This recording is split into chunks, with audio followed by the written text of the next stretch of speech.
Hello everyone. Welcome to the third lecture of this course Heat Transfer. Today we will be discussing the steady state heat conduction equation in three dimension. So this steady state heat conduction equation, it will be discussed for Cartesian coordinates, spherical coordinate as well as cylindrical coordinate. So after that we will be discussing the concept of thermal diffusivity, all these things. So let us start this class.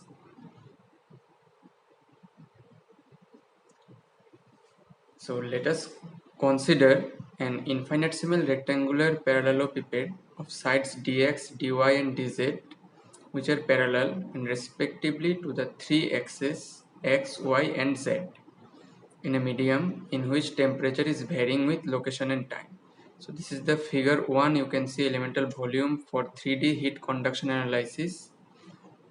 Okay, so let us suppose small t equals to the temperature at the left face of this elemental volume which is shown in this figure. So in the left face ABCD, the temperature is T and it is uniform over the entire surface. Okay.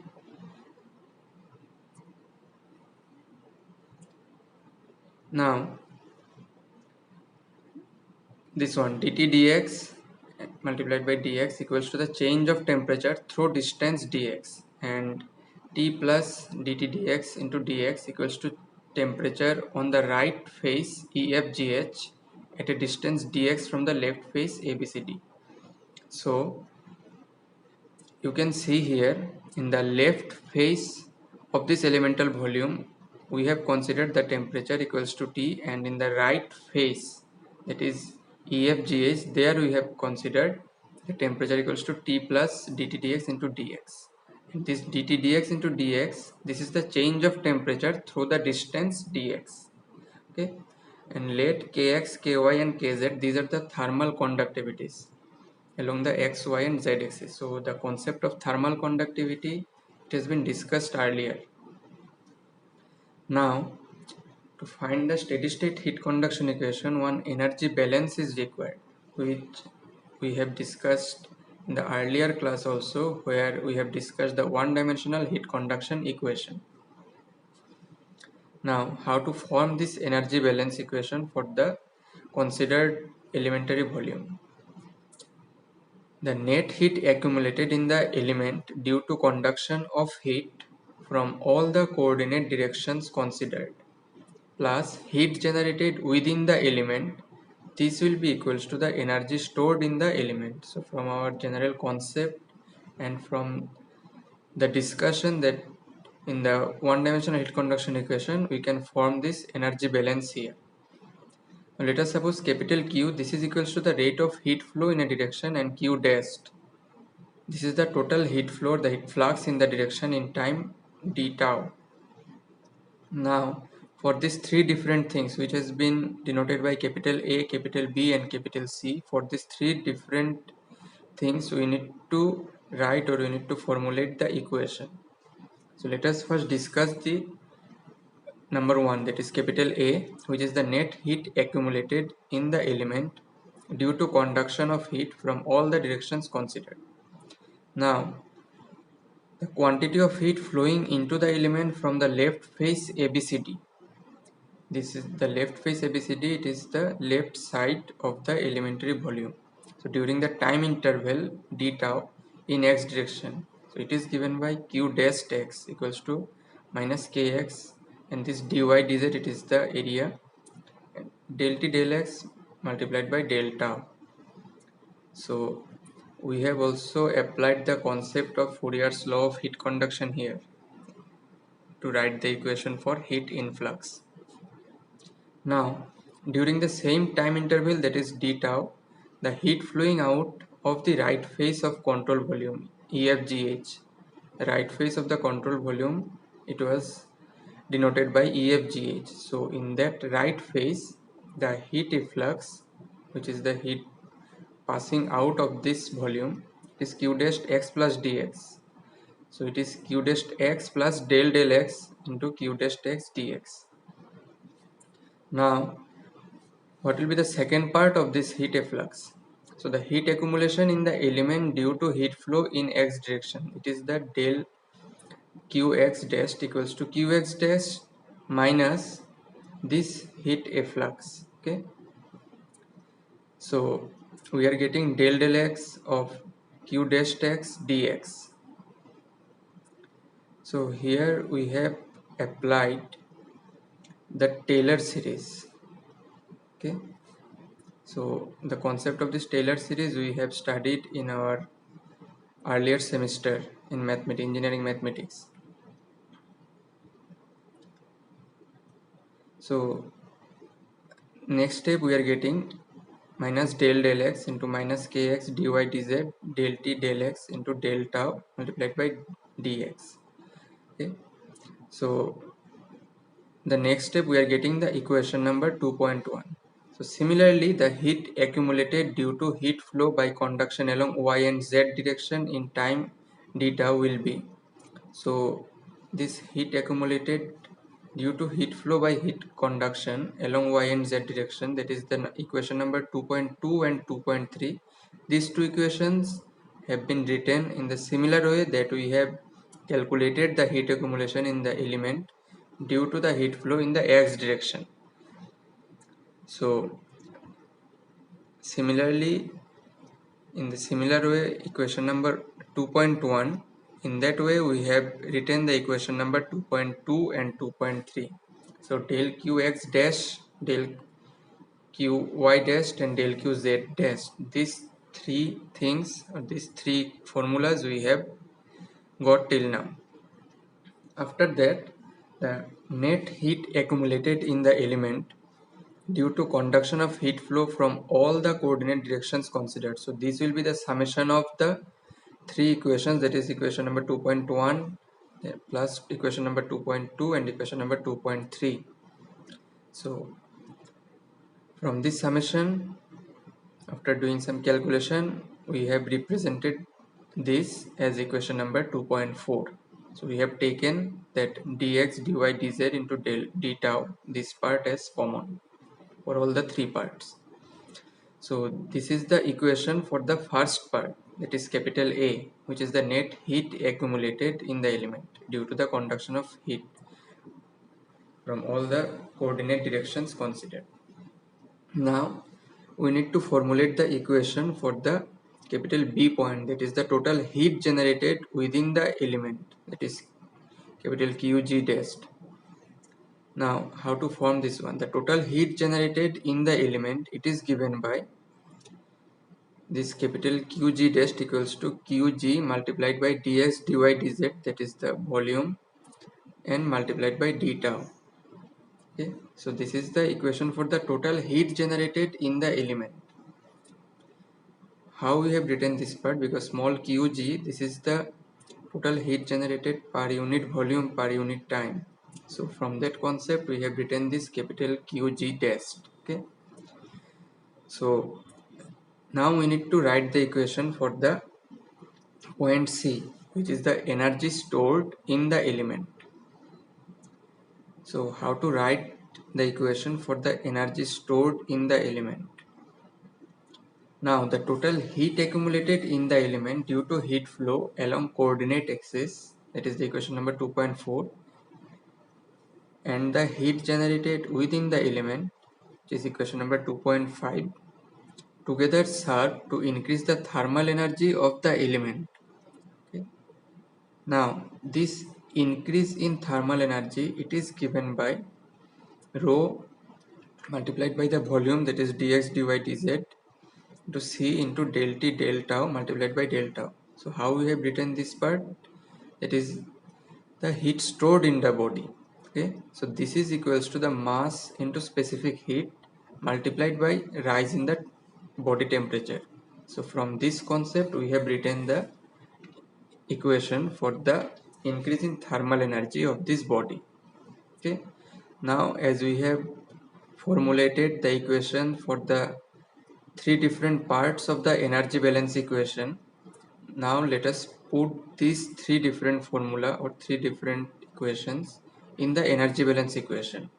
So after putting all these three parts in the energy balance equation, Next we have divided both the sides by dx, dy, dz, d tau. And after that we are getting this equation number 2.7. So what is this equation?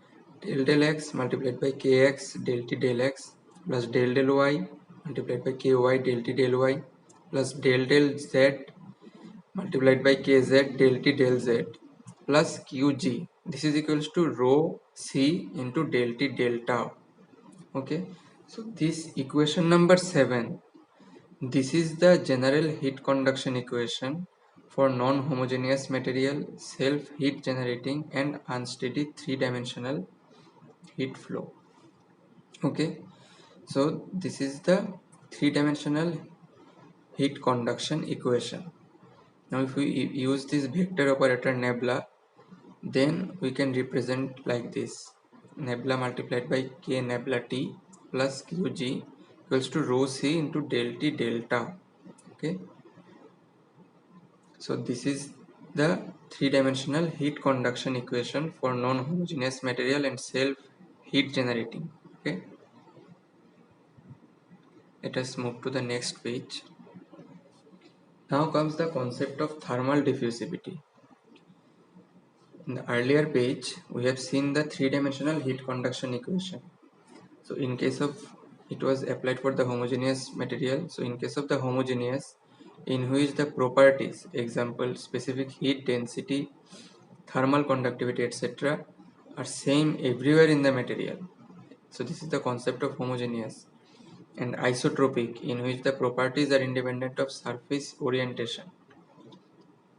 So in case of the homogeneous and isotropic material, when these three thermal conductivities in the three different directions, that is kx equals to ky equals to kz, if these three are considered as equal and these three are equal to k, so in that case we can write the three-dimensional heat conduction equation like this. So which is del 2t del x2 plus del 2t del y2 plus del 2t del z2 plus qg divided by k, because we have considered all these three different thermal conductivities equals to k. So that's why we have taken this term thermal conductivity k common and we have divided both sides by this k thermal conductivity. So the right side will be equals to rho c by k multiplied by del t del tau. Now this rho c by k, it is represented as 1 by alpha. So what is this? If rho c by k equals to 1 by alpha, in that case alpha equals to k by rho c. So this k is the thermal conductivity and this rho is the density and c is the specific heat. So this multiplication, it is known as the thermal capacity. So this alpha, this is equals to k by rho c, which is thermal conductivity by thermal capacity. So the ratio, that means the thermal diffusivity, it is the ratio of the thermal conductivity and thermal capacity. So this ratio or this alpha, that is k by rho c, this is known as the thermal diffusivity. Okay, and the unit, SI unit for this thermal diffusivity, this is equals to meter square per second. Okay,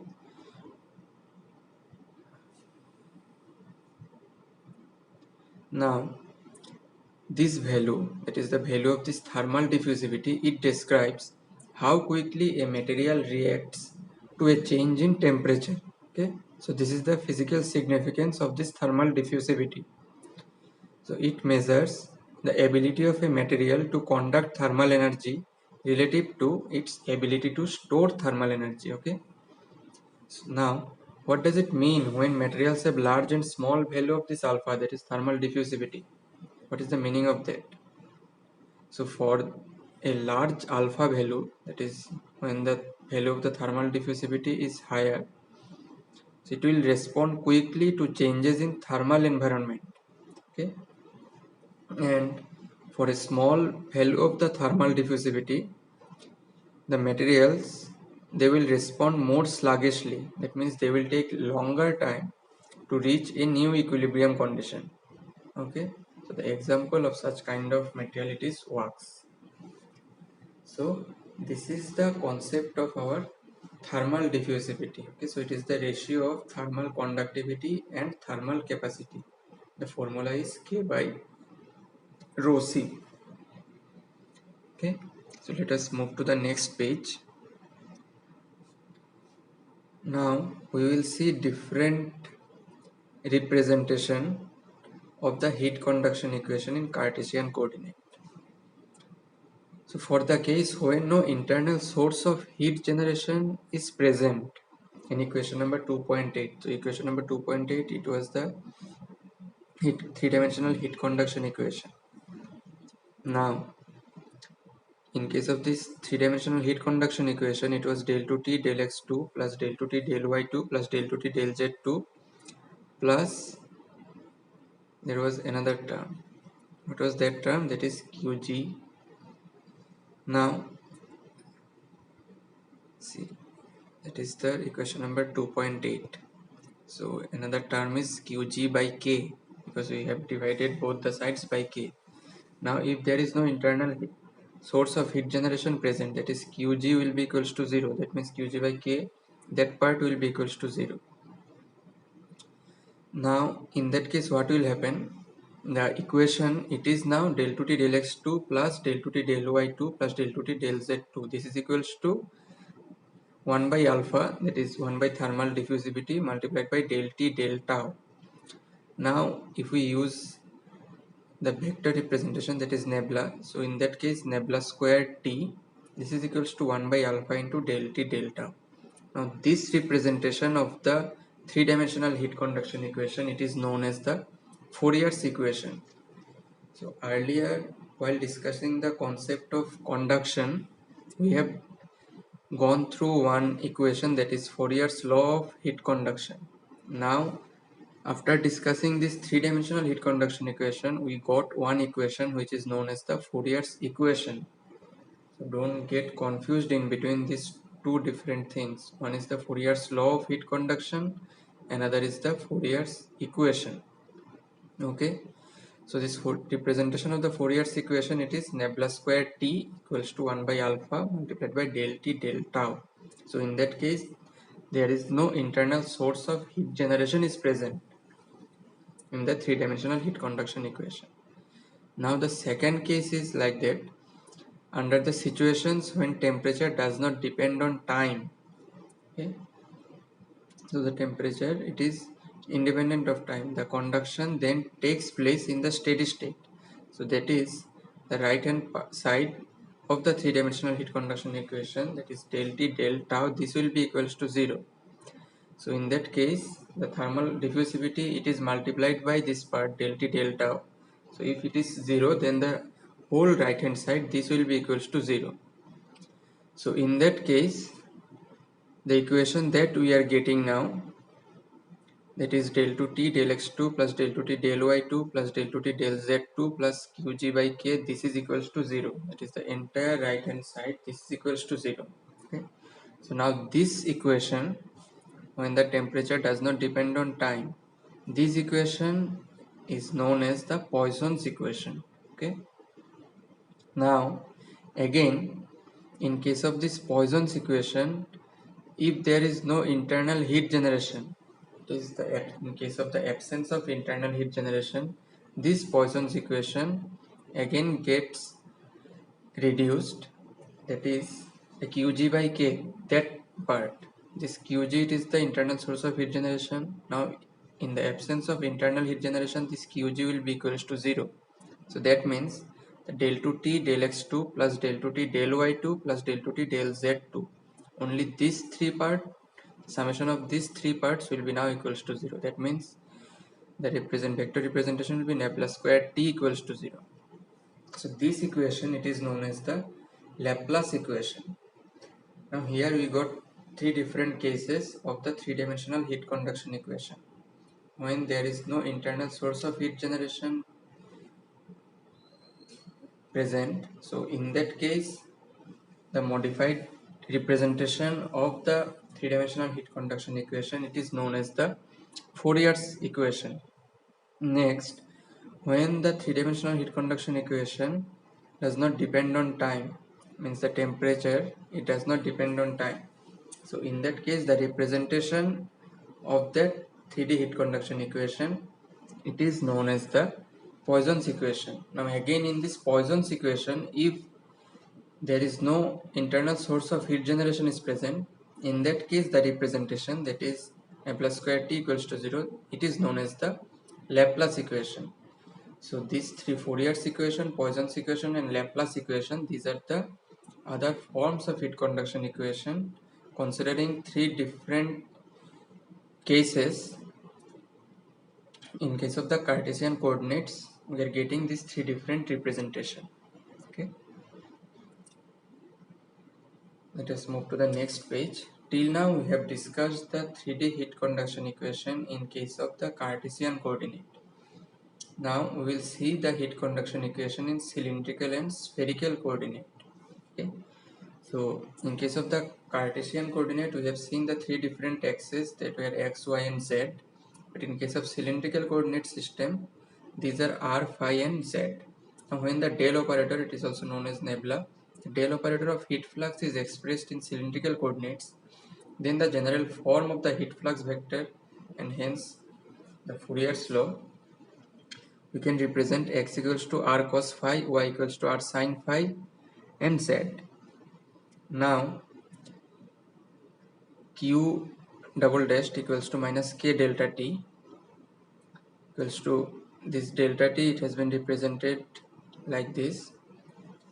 So this q in for this three different cylindrical coordinate system in case of r, phi and z, this q, that is the heat transfer or the heat flux, it has been represented like this. Now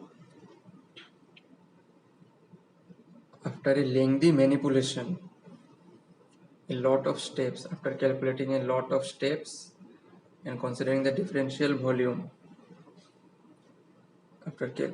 we have got this 2.13 number equation as the 3D heat conduction equation in case of the cylindrical coordinate system.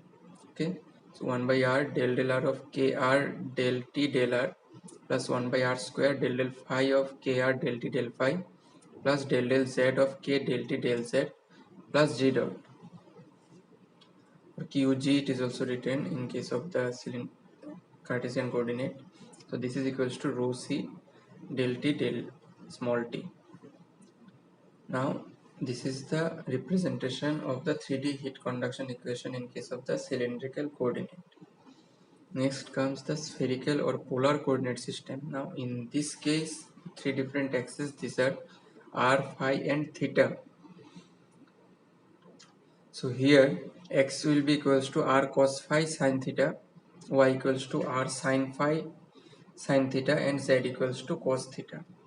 Now here also, in case of this spherical coordinate system, after a lot of steps and a lengthy manipulation, we are getting this equation number 2.14, a very complex equation, as the three-dimensional heat conduction equation in case of the spherical coordinate system. Okay, let us move to the next page. Now we will discuss another topic, that is heat conduction through a plane wall. What is the equation when heat is being conducted through a plane wall? We will consider the uniform thermal conductivity in this case. Okay, so you can see the figure number 5. It is the heat conduction through a plane wall. This is the thing that we have considered.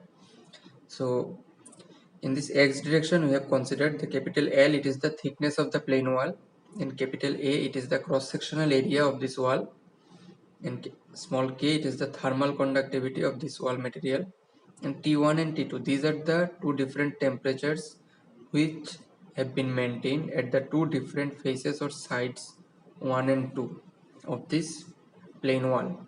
Okay, now the general heat conduction equation in Cartesian coordinate, which we have discussed just now, it is written here: del 2t del x2 plus del 2t del y2 plus del 2t del z2 plus qg by k equals to 1 by alpha del small t del tau. So here, if the heat conduction takes place under the conditions which are steady state So in case of steady state, del T del tau, this is equals to 0. Then one dimensional, because we have considered heat is flowing in only in the x direction. So in that case, del 2T del y2 and del 2T del z2. That means the flow of heat in the other two directions, that is in case of y and z directions, we have considered as 0 and with no internal heat generation. So these are the three different conditions we have considered here. In case of no internal heat generation, Qg, this will be equals to 0. Now considering these three different cases, the above equation, that is the three-dimensional heat conduction equation, it now gets reduced del to T del x2 equals to 0. Okay, so this is our equation number 5, 2.15. So del to T del x2, this is equals to 0. Now if we integrate this one, we will get dt dx equals to c1, the integration constant. Further integrating this part, t equals to c1x plus c2. Now we need to put some boundary condition to get the value of these arbitrary constants, which are c1 and c2. Now from the diagram itself, that is figure number 5, here you can see that at the left side, when x equals to 0, in that case the temperature, this is equals to T1, and at the right side of this plane wall, when x equals to L, in that case the temperature equals to T2. So these are the two different boundary conditions we have considered. At x equals to 0, T equals to T1, and at x equals to capital L, T equals to T2. Now substituting these two values, we are getting the value of T1 as C2 and T2 equals to C1L plus C2.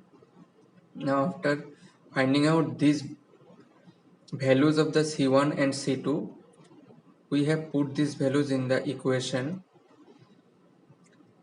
2.16, and we are getting the equation for small t equals to T2 minus T1 by capital L whole multiplied by small x plus T1, which is equation number 2.17. Okay. Now this equation number 2.17, it is indicating the temperature distribution across a wall is linear and is independent of thermal conductivity. Okay. Now heat through the plane wall can be found by using the Fourier's equation as follows. So Fourier's law of heat conduction, it was Q equals to minus K dt dx. So this dt dx equals to Q by Ka. So in case of this t, we have entered the equation number 2.17, the value of the t from equation number 2.17 we have entered here. Okay, so that means the value of dt dx, we are getting T2 minus T1 divided by L. Now we have put this value of dt dx in Fourier's law of heat conduction, and after that we are getting the heat flow through the plane wall, capital Q equals to Ka multiplied by T1 minus T2, that is the temperature difference, whole divided by capital A.